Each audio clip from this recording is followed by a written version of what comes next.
Hey guys, welcome to linguamarina. Today we're diving into the world of English prepositions. This big class is all about helping you understand them better. If you're still figuring out prepositions or just want to sharpen your skills, you're in the right place. We're going to explore common mistakes, tricky parts, and by the end, you'll be a pro at using prepositions. So let's jump in and make prepositions a piece of cake for you. Today we're going to talk about the most common prepositions at, in, and on. So let's do a quick quiz. He lives 13 Lawn Street, and you have to select either in, on, or at. I'm visiting my grandma on, in, at a hospital.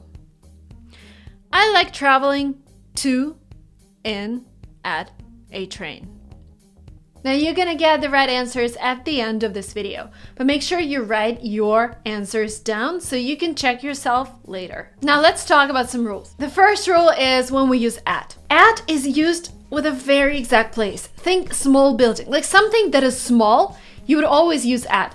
At the door, at the hospital, at school, at the university, at the table, at the door. So something specific would always be at. But when you're thinking about big things like, I don't know, Panama or Guatemala or St. Petersburg or London, you would never say at, because at only applies to smaller things, and London, Panama, Guatemala, those huge geographical locations. So you can't be at London, you're in London. In London, yeah. But I'm at the desk, I am at home, I'm at my studio, I am at the bus stop, etc. At this university. At the door. At school. We use on with streets and avenues. I live on Park Avenue. On North Avenue. I live on Green Street. So on is always with a street. But please remember there are always exceptions. Like if you're talking about university and you're talking about campus, you say I live on campus. On campus. Campus is this location where you have your dorms, you have your classes, you have your restaurants, cafeterias, etc. So on campus would be an exception, but normally on is only used with streets. Now when we're talking about the street, there is another thing to remember. When we have a number, then we use at.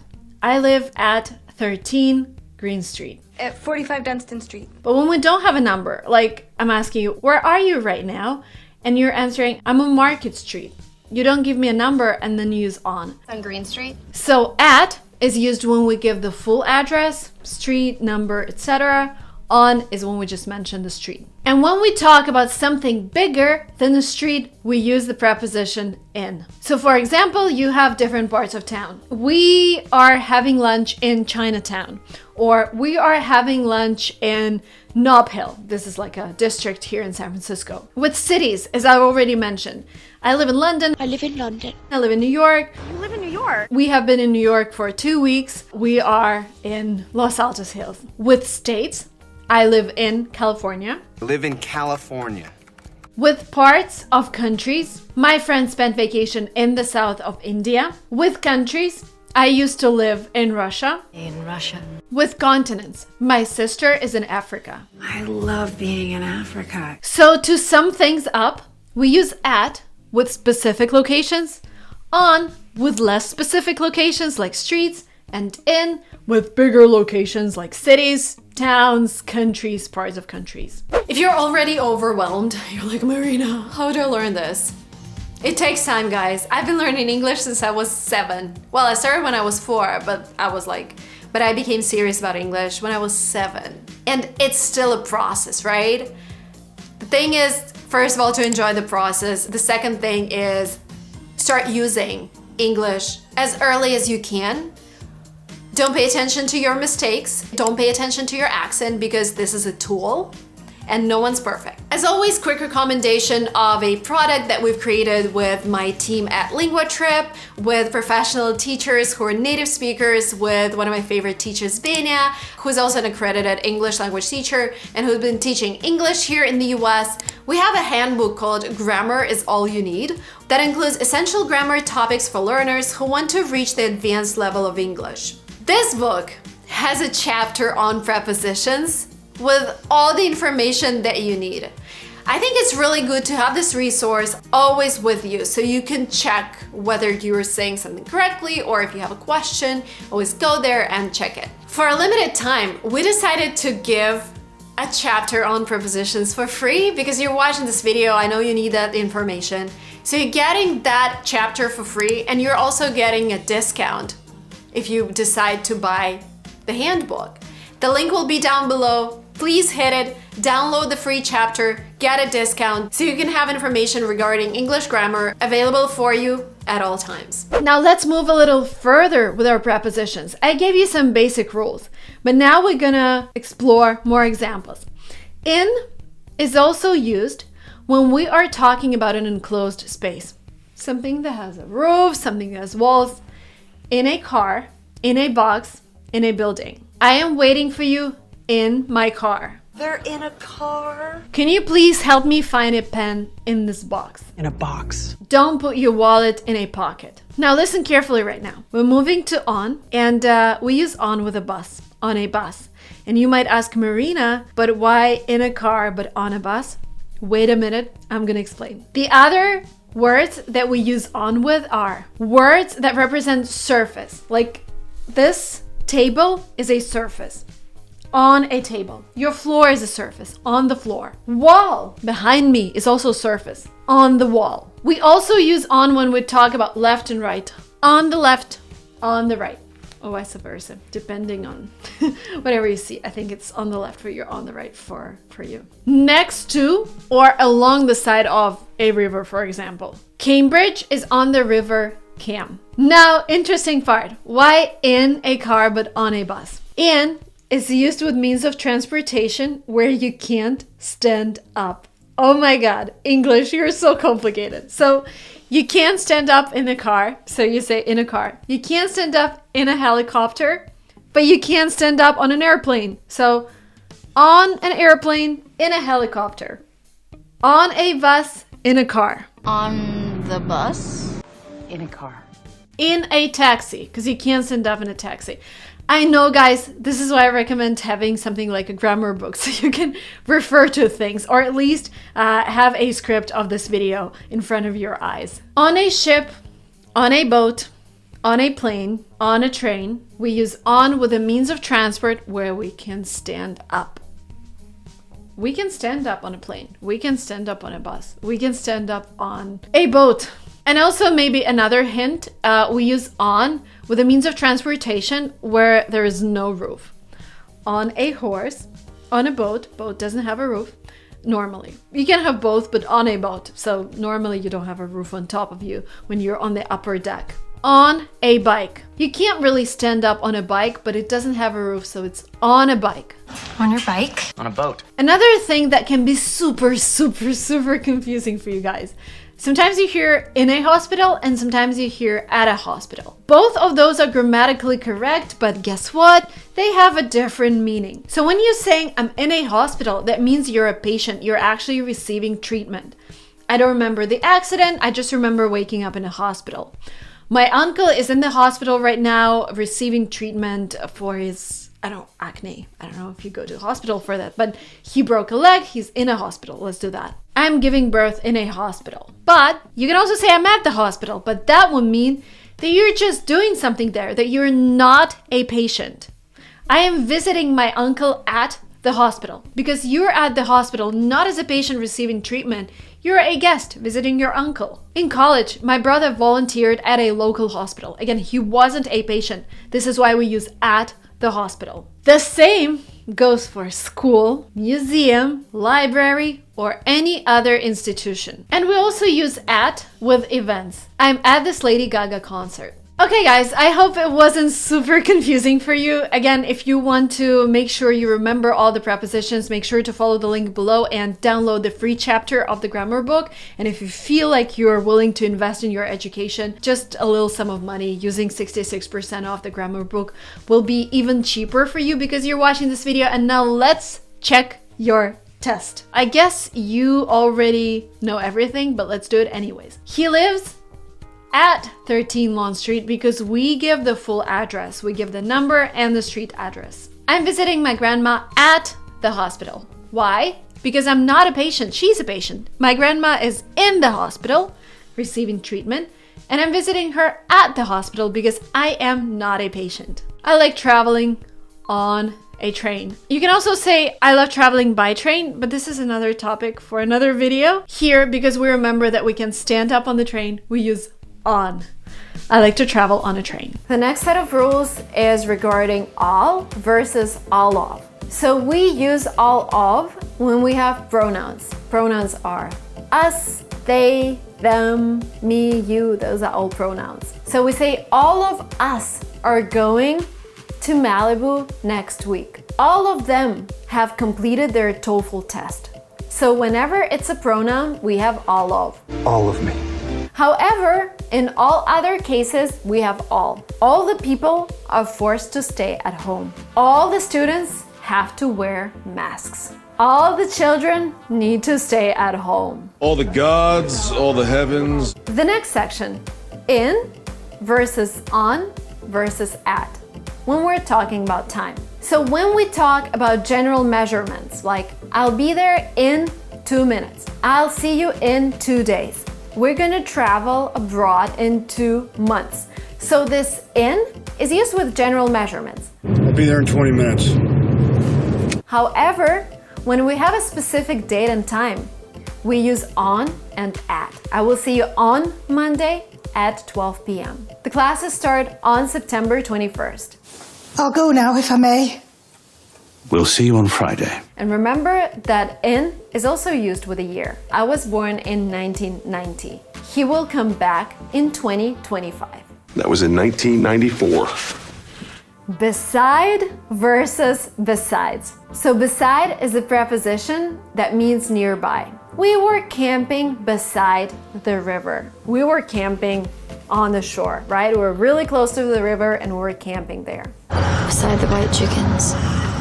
Besides is an adverb and preposition that means in addition to. Besides, we need your support in this venture. So this is something you would start your sentence with. Besides 2 suitcases, I'm taking 3 boxes with me. So it means in addition to my boxes, I'm taking my suitcases. You mean besides my marriage? Among versus between. Among is used when you have a group of objects or people, usually 3 or more. She's very popular among her classmates. She's a very popular girl, right? I can choose among all your t-shirts. You have like 30 in your closet. Oh my God.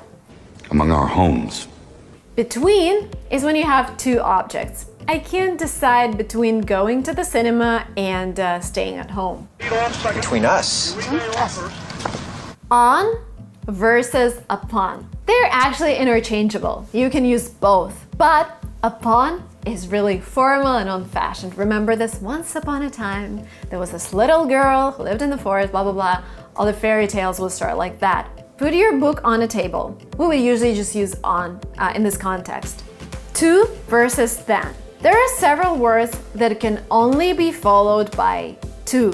And these words are senior, junior, prefer, prior, superior, inferior, preferable. He is senior to me in service, right? We're using to. I prefer coffee to tea. I like coffee more. He is superior to me in terms of grades, which means he's higher than me. Is Matthew superior to me? So with these, we use to. In other cases, we use than. He's better than me. She's more beautiful than me, etc. You're no better than he is. In versus into. We use in when we have a person, an animal, or an object located in a location. I was sitting in the classroom. He was in the house when the policeman came. Here he is in your office. We use into in a sense of coming toward something. He came into my office. So he was kind of entering a closed space and he was moving toward me. So he came into my office. Came into the store. Agree with versus agree to. Agree with is used for agreement with a person. I agree with you. We need to practice English daily. I agree with our president that we need to support our economy. I agree with Dinesh. Agree to is used for agreement to a plan, proposal, or idea. I agree to your proposal. Let's start a company together. I agree to your idea to share this video with all of my friends. You'll agree to anything. for versus since, I think this pair of prepositions can be quite confusing. So for measures a period of time, while since refers to the start date. Period of time for, since, start date. I've been vlogging for 9 years already. Period of time. I've been vlogging since 2014. Since, start. This is when I started. Here's a great example for you to practice. Write this down below in the comment section. 2 sentences, guys. I've been following linguamarina for how many years? 3 years, 4 years, 1 year, 1 month, 1 day. I'm a new subscriber. I've been following linguamarina for years, months, weeks, days. And the second sentence, I've been following linguamarina since 2021. When I first saw her video about TOEFL or English grammar or whatever, or I've been following linguamarina since 2022, right? So let me know in comments when you first started watching me and why. What was the video that caught your attention and made you subscribe? This will be very useful for my future videos because I want to make sure I produce more content that helps you become better in English. Please comment below and thank you for doing this and thank you for practicing your English in the comments. Now we're going to transition to the next part of this video and continue talking about prepositions. Hello everyone! In this lesson we're going to look at some commonly confused prepositions and conjunctions. To test how well you know them, I've prepared a little test based on the Barbie movie. If you haven't seen the movie yet, don't worry. You can still take the test. Keep track of your answers. If you finish the test without any mistakes, write winner in the comments below. That way we'll know that this topic is easy for you. If you make some mistakes, let us know how many questions you got wrong. Let's get started. Question 1. Barbie and Ken have known each other blank many years. You have 5 seconds to answer the question. Feel free to pause the video if you need more time to think.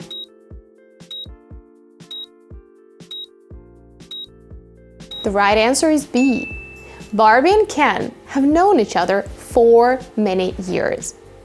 Now, why can't I say during many years or while many years? We use during to show when something happened. It's always followed by a noun. For example, during the party, Barbie didn't pay attention to Ken. When? During the party. During the trip to the real world, Ken learns a lot about patriarchy. We use for to show how long something happens. We use the time period after for 5 minutes, for 6 months, for 10 years, for many years.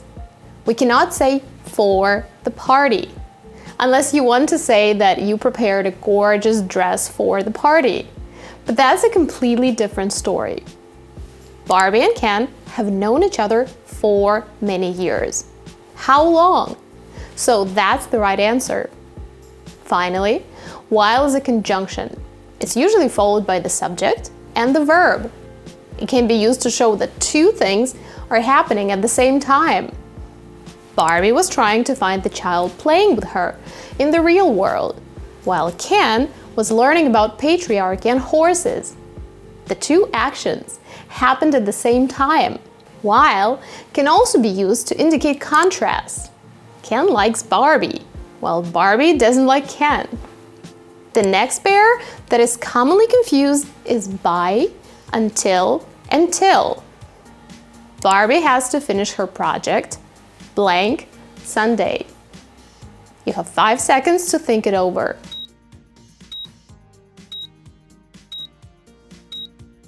What do you think? The right answer is A. Barbie has to finish her project by Sunday. We use by to talk about deadlines. Imagine that you mark a day on your calendar and have to complete something before that day. That's a deadline. Because it's a deadline, you'll often see words like have to, should, need, and must in such sentences. For example, Barbie and Ken must get to the real world by noon. They must do it before that time. Barbie should find the girl who is playing with her by the end of the month. By noon, by the end of the month, by Friday, by August, by 4 p.m., by the end of the week.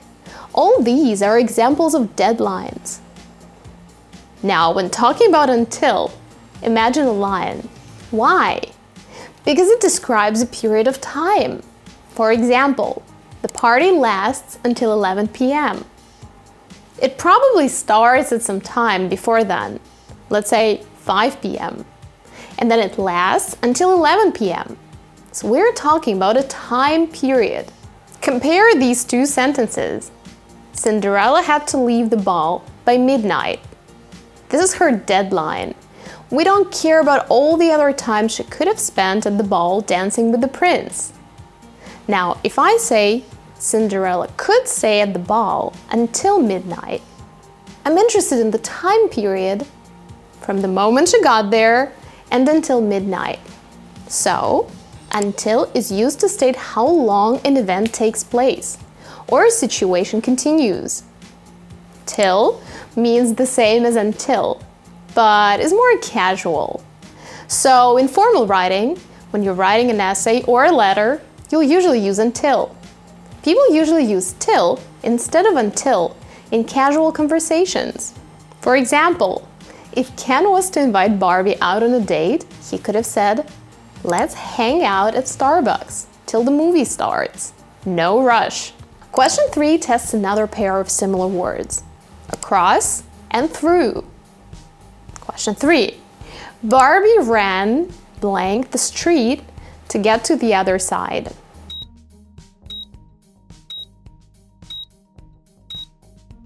Well. That one is getting more challenging. The correct answer is C. Barbie ran across the street to get to the other side. To understand these prepositions, let's look at the pictures. We use across to show that we move from one side to another. We can move across the road, across the bridge, across the river, across the country, and so on. We use through to indicate that we move from one end or side of something to the other. In the process, we can be surrounded by something or be in it. For example, I was walking through the forest when I heard a strange noise. I was walking through the forest. I was in the forest and I was surrounded by the trees. You can walk through the forest, run through the fog. You'll be surrounded by fog. Crawl through the bushes. You'll be surrounded by the bushes. Drive through the city. You'll be surrounded by buildings. You can also walk through the door. For a second, you'll be inside the frame. Or look through the window. Finally, over is used when we move at a higher level than something else. I walk over the hill every day. The hill is higher than the ground, so I use over. I can also jump over the fence or fly over the mountains. Question 4. There is a scene in the movie when Barbie is sitting on a bench with an old woman. And Barbie, who is feeling fragile after being brutally roasted by a teenage girl, turns to the old woman and says, "You're beautiful." And the woman replies, "I know." So, what's the preposition we are going to use here?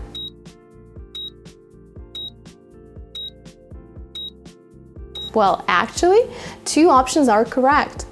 We can say Barbie sitting on a bench next to an old lady, and Barbie was sitting on a bench beside an old lady. We cannot say besides an old lady though.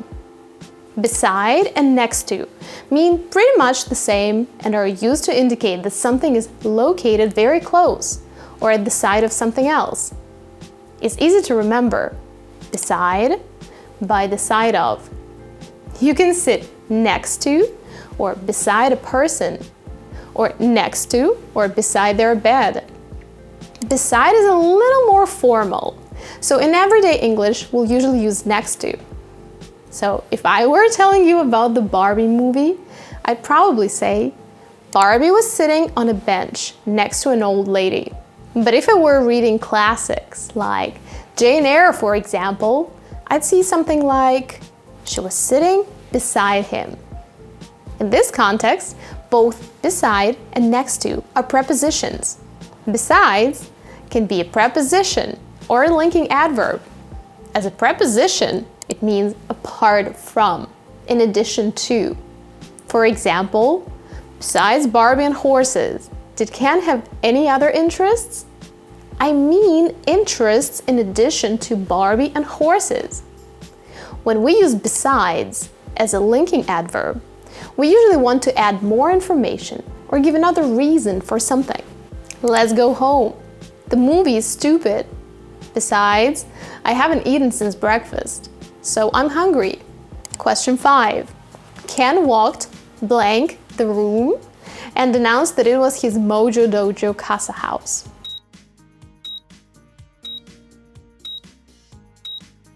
This one is easy. The right option is B, into. Ken walked into the room.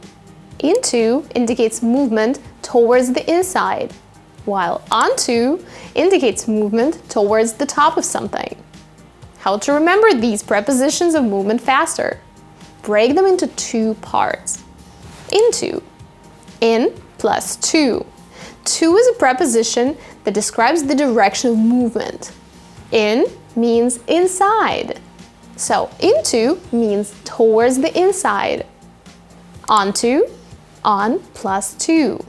To describes the direction of movement, while on means on top of something. So onto is the movement towards the top of something. Compare. Ken walked into the room. Movement towards the inside.